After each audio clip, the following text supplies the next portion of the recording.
So I use about 2 ounces of stands for a front tire, and I start by just squirting some inside the tire, and then I use a paintbrush to liberally apply it to both the inside and the outside of the tire bead itself.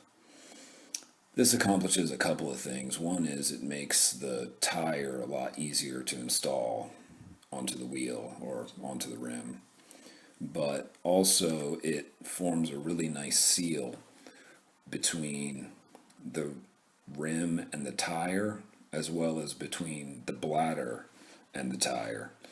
So you don't have any problems with it holding air, even when you run down to low pressure or whatever, or during the initial install. In this specific example, I'm using a used tire which had rim lock marks from the previous install, which is one of the reasons you're not supposed to use used tires. But using latex sealant, you can get away with that kind of stuff because it forms a much better bond. It actually forms a layer of rubber, which can be kind of a problem when you're uninstalling the tire, but I'd rather have that and have it hold air more reliably. I sped this video up to 4 times speed, both because it's boring to watch a 12-minute long video, but also I didn't realize how loud the music was in the background, and you can't hear me narrating if it was played at live rate anyway. So hopefully this makes it a little more tolerable.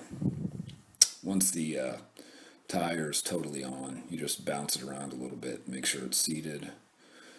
Go ahead and tighten up the rim lock. I think the spec is 14 foot-pounds, but I use my highly calibrated right arm as a torque wrench, which makes more sense. I mean, about a torque spec is pretty much a guideline on a rim lock anyway.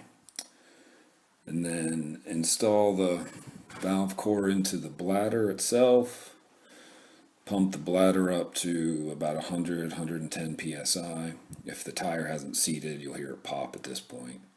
And then I go ahead and put the rest of the sealant into the tire.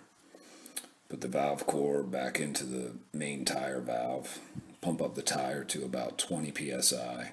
And that's just to make sure there's no leaks or anything. I'll let it sit overnight, and then the next morning or the next time I use it, let it down to my desired pressure, and good to go.